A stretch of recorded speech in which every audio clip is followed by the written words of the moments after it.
T was a slow night, the worst kind in a city like New Houston. The sky was that sickly orange-brown color it always is, a permanent haze from the atmospheric processors that keep this whole dust ball from choking us to death. The wind was howling, carrying grit that got into everything, your teeth, your eyes, your soul. I was sitting in the waiting room of the Central Med Station, trying to get feeling back in my fingers after a minor coolant leak from my Skycar.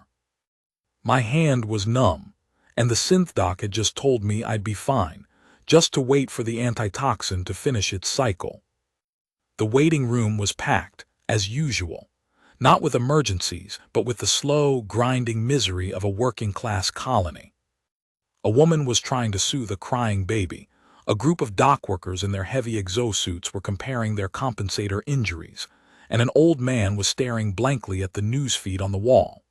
The air was thick with recycled oxygen, the faint sterile smell of antiseptic, and the metallic tang of the perpetual dust. The only sound besides the baby was the low hum of the station's main reactor, a steady, endless drone that made you feel like you were living inside a machine. The newsfeed was talking about the Galactic Compact again, some new trade sanctions on a system I couldn't even pronounce. A diplomat from the Varan Collective was giving a speech, his 4 eyes blinking independently, his translator making his voice sound like grating metal. Another crisis, another political headache, always so far away from a simple coolant leak. Then the main doors hissed open. It was an emergency entrance. The pressure in the room changed. Everyone felt it, that shift in the air when something bad is about to happen. 2 paramedics rushed in, pushing a repulsor stretcher. Their faces were taut, focused. The stretcher was going so fast the repulsors were whining, leaving a slight shimmer in the air above the floor. The doctors and nurses in the station, used to the slow trickle of the night shift, sprang into action. A door to the trauma bay slammed open and the stretcher was gone. But for a split second I caught a glimpse of the person on it, a man. His flight suit was ripped, smeared with something dark. His face was a mess, swollen, bloody, and pale as the lunar rock outside the dome. My stomach tightened. He looked like he'd been through a war. For a moment the hum of the reactor seemed to get louder, the only sound in a room that had gone completely, utterly silent. Build tension. The newsfeed droned on about tariffs.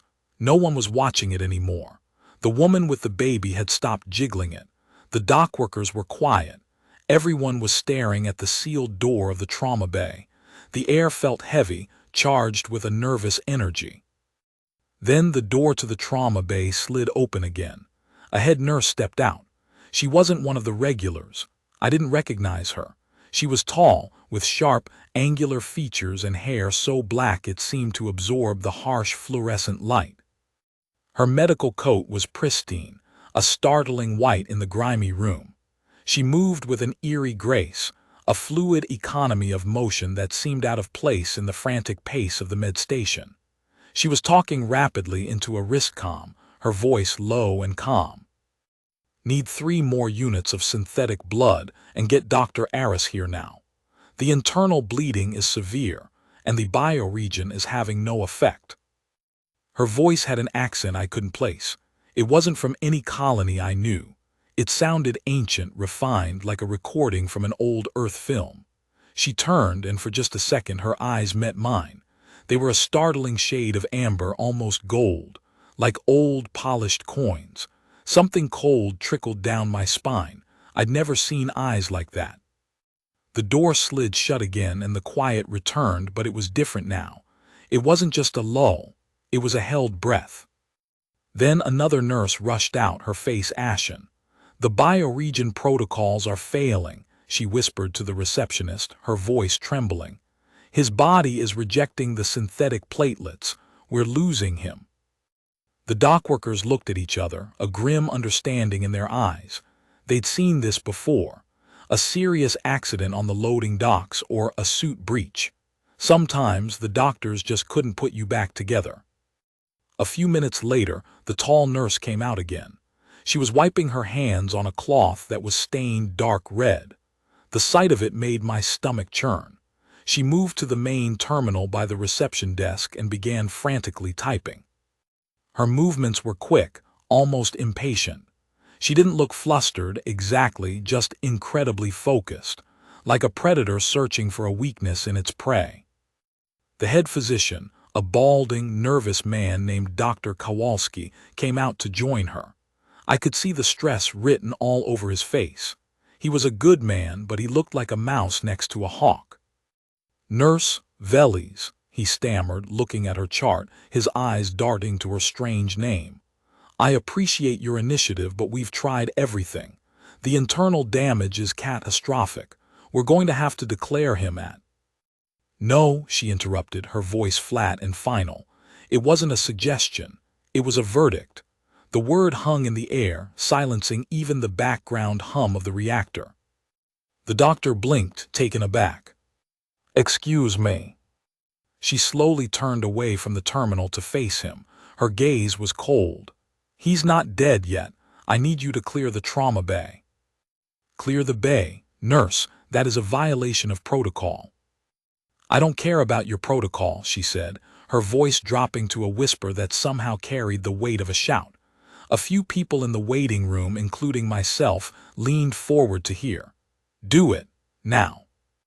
Kowalski looked like he wanted to argue, but something in her eyes made him freeze. I felt it too, a primal instinct to obey. It was more than just authority, it was the presence of something older, something powerful. He gave a curt nod and scurried back into the trauma bay. A moment later, the other nurses and doctors filed out, looking confused and a little scared. The door slid shut, sealing her inside with the dying man. The room was silent. We all stared at the door. What was happening in there? Some people whispered, "She's going to be fired." Others, "She's crazy." I didn't say anything. I just kept staring at that closed door, my numb hand forgotten. A minute passed, then two. The waiting room felt like a pressure cooker. The man on the stretcher was in there, and this strange, terrifying woman. Then the hum of the reactor seemed to change its pitch. A low, thrumming vibration I could feel in my bones. The lights flickered. The newsfeed glitched, the Varan diplomat's face contorting into a digital mess. Through the solid door I heard something. At first I thought I was imagining it. A voice. A low, deep sound, like a growl but different.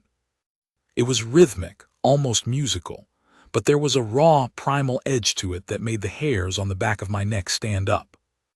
Then the screaming started. It wasn't a loud, panicked scream. It was a sound of pure, unadulterated pain, muffled by the door. It was the sound of something being torn, of flesh rending, of bones breaking. I froze. I think the entire waiting room turned to ice. The baby started to cry again, a high, thin wail that seemed to echo the screaming on the other side of the door. I stood up, my heart hammering against my ribs. What the hell? The screaming stopped as suddenly as it had started. The only sound that remained was the baby crying. A terrible, deafening silence followed. No one dared to move. Climax. The door to the trauma bay slid open. A weird, cold draft swept out. It wasn't the sterile, recycled air of the med station. It smelled strange, like copper, old earth, and ozone. It smelled like a storm. Nurse Veles stood in the doorway. Her white coat was no longer pristine. It was drenched in blood. It was on her hands up to her elbows. It was smeared across her face. A single crimson droplet hung from her chin. Her eyes, those amber eyes, were blazing. The gold seemed to swirl with flecks of red. She looked like a creature of pure nightmare. But the man was standing up. He was sitting up on the stretcher. His face was clean. The swelling was gone. The cuts were gone. The only evidence of his near-fatal accident was the fresh, pink skin on his face. He was looking down at his hands, turning them over, a look of utter disbelief in his eyes. He was breathing. He was alive. He was completely, utterly healed. Silence, complete and total. The only thing I could hear was the blood rushing in my own ears. My mouth was open. I don't know how I didn't fall over.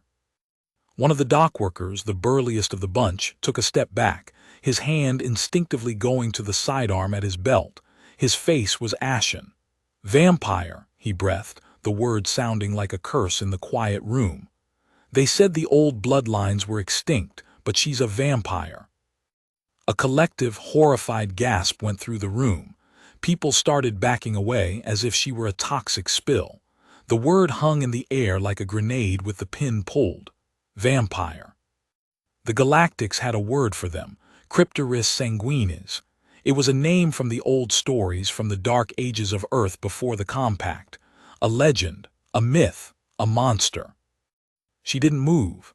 She just stood there, covered in blood, looking down at the man she had just saved.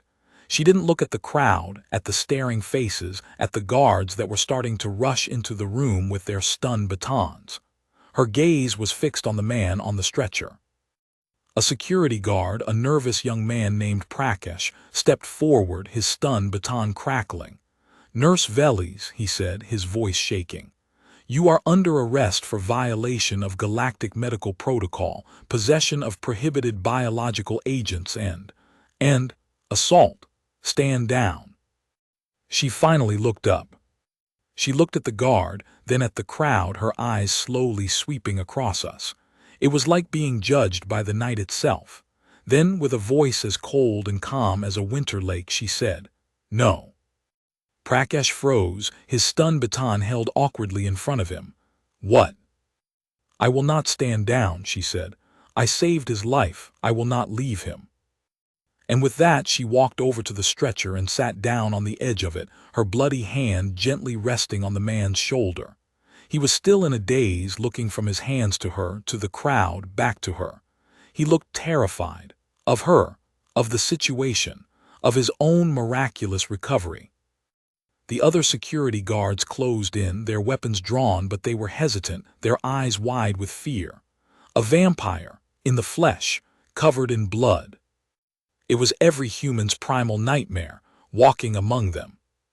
The human man on the stretcher finally found his voice. It was a croak, barely audible. Who are you?" She looked at him, and for the first time a flicker of something else crossed her face.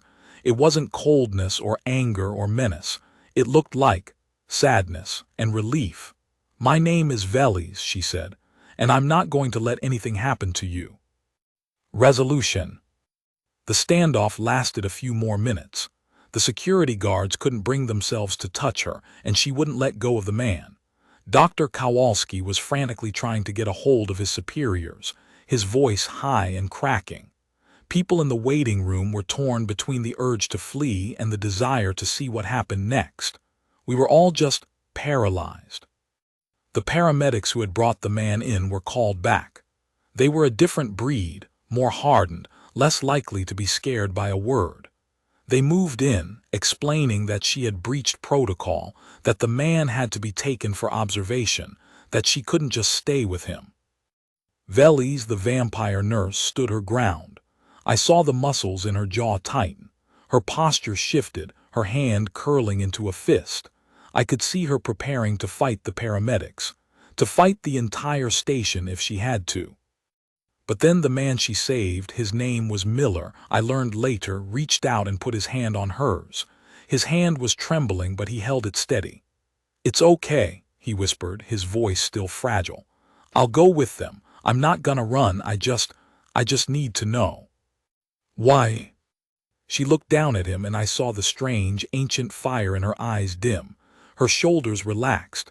She nodded once, a small, deliberate nod. With a final, piercing glance at everyone in the room, she stepped back, letting the paramedics take the stretcher. But she didn't leave. She followed them, not with aggression but with a determination that was impossible to ignore. She walked beside the stretcher, her blood-soaked medical coat billowing slightly as she moved. The paramedics didn't try to stop her. They didn't even glance at her. They were too scared. As they passed me, I caught her eyes again. They weren't the blazing gold I'd seen before. They looked tired, old, and impossibly sad. She wasn't looking at the angry crowd, the accusing faces, or the terrified guards. Her focus was entirely on Miller, the human she'd just saved from certain death. They moved through the exit of the trauma bay and into the quiet, deserted corridor beyond, headed for the secure wing. The door slid shut behind them, and in the waiting room, the silence was absolute. A heavy, suffocating quiet that had nothing to do with the lack of sound. It was the silence that follows a miracle or a nightmare. We weren't sure which one it was. Ending line. The news feed had moved on to a story about a new mining contract. The baby had stopped crying. The world, it seemed, was determined to go back to normal. But as I sat there, staring at the closed door, my hand finally starting to feel human again, I knew things would never be the same. I had just watched a monster become a savior. And I didn't know which was more terrifying. Maybe I thought they were the same thing. Part 2, The Vigil. Hook. The story would have ended there for most people. A crazy nurse, a mysterious healing, an arrest, a headline on the local news. But for me, Elias Vance, it was just the beginning. Because for the next 3 weeks I couldn't stop thinking about her. And I couldn't stop thinking about him. The human, Miller. What happens to a person when they're saved by a monster? How do you even begin to process that? I needed to know. Setup. Tarsus IV Central Med Station became a fortress. A media frenzy erupted overnight. The Galactic News Network had a field day. Vampire among us. Miracle cure or dark magic. Security breach at Tarsus IV Med Station. The story was everywhere.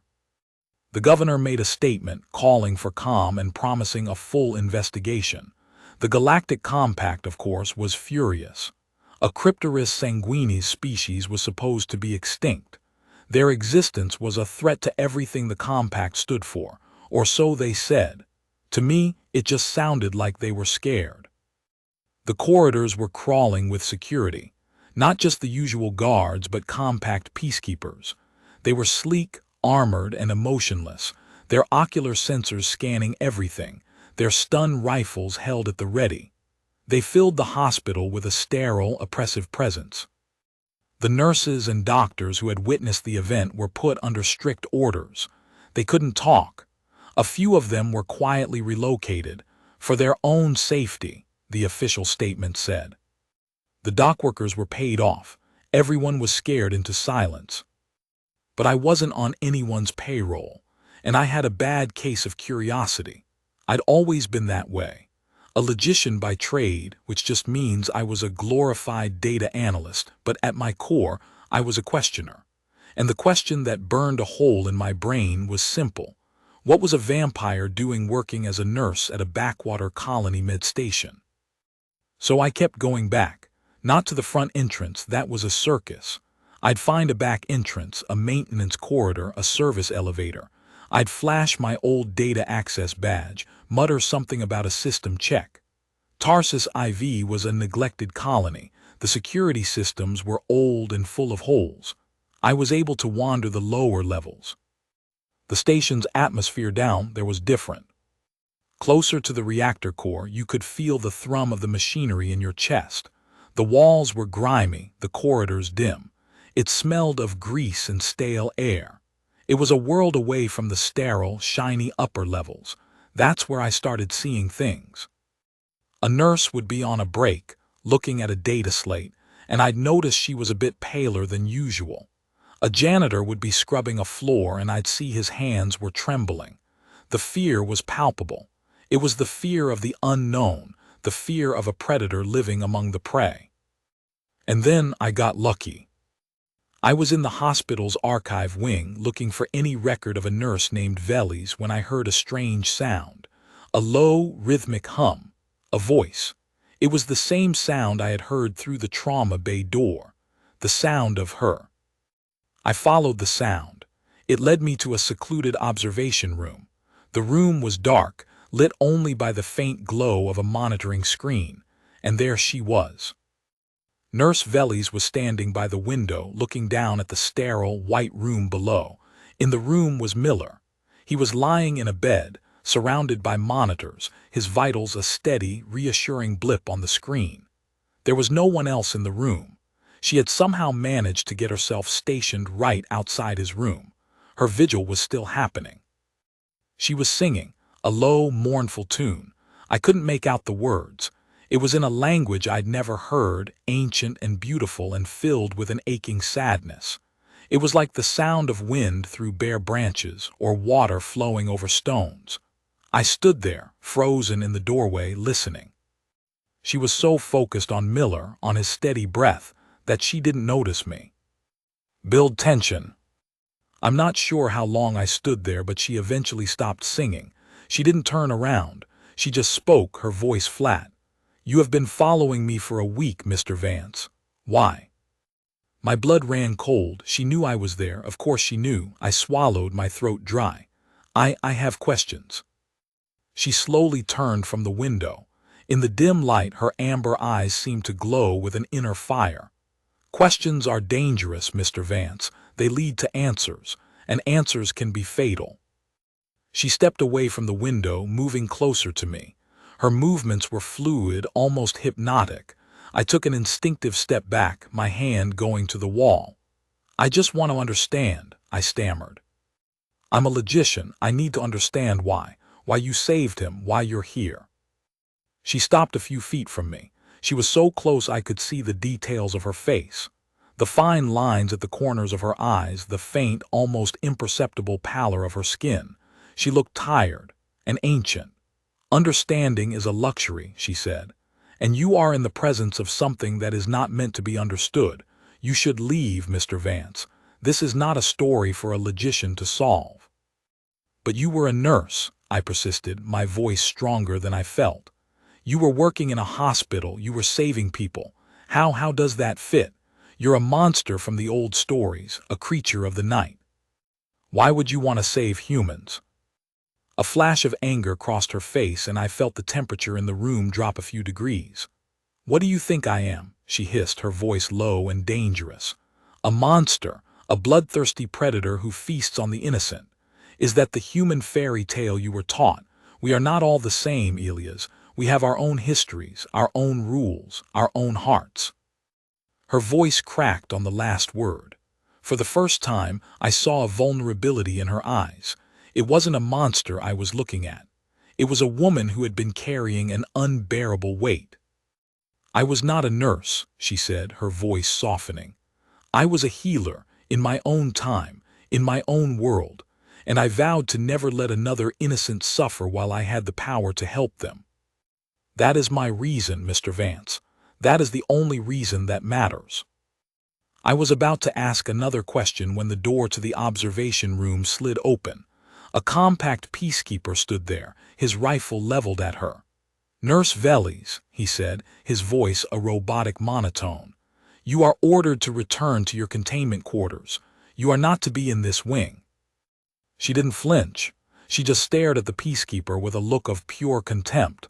I am not going anywhere, she stated. The peacekeeper raised his rifle. This is a direct order from the compact. Non-compliance will be met with lethal force. Climax. The moment stretched into an eternity. The hum of the reactor seemed to fade away, replaced by the high-pitched whine of the peacekeeper's weapon charging. I could hear my own heartbeat, a frantic drum against my ribs. Then from the room below a new sound, a frantic beeping. Miller's heart monitor, it was flatlining. Veles's eyes widened. The cold, ancient fury in them was replaced by a look of raw panic. He's dying, she breathed. The bioregion, his body is trying to reject the healing again. He needs me. She lunged for the door, but the peacekeeper blocked her path. Return to your quarters, he repeated, his voice devoid of emotion. No, she screamed, her voice echoing in the small room. It was a sound of pure desperation. He will die, you cannot do this. The peacekeeper raised his rifle, aiming it squarely at her chest. I have my orders. I will not allow you to interfere. Veles's gaze flicked from the soldier to the room below, where the medical team was already rushing to Miller's bedside. They were trying to restart his heart. They were failing. I could see the panic on their faces. I felt a strange sense of detachment. This was a galactic peacekeeper, a symbol of law and order, and this was a vampire, a creature that by all accounts shouldn't even exist. The galaxy had decided she was a threat. I'd seen what she'd done. I'd seen her save Miller's life, and I'd just seen her pleading with them to let her do it again. I don't know what came over me. Maybe it was the desperation in her eyes. Maybe it was the sheer injustice of it all. But I stepped forward. "She's not a threat," I said, my voice barely a whisper. I was trembling from head to toe. "She's a nurse. She's trying to save him. Can't you see that?" The peacekeeper's visor swiveled to me. "You are a civilian. This does not concern you." "It concerns everyone," I said, my voice getting stronger. "You're about to let a man die because you're scared of the person who can save him. That's not the law. That's just murder." Veles looked at me, her golden eyes wide with shock. The peacekeeper hesitated.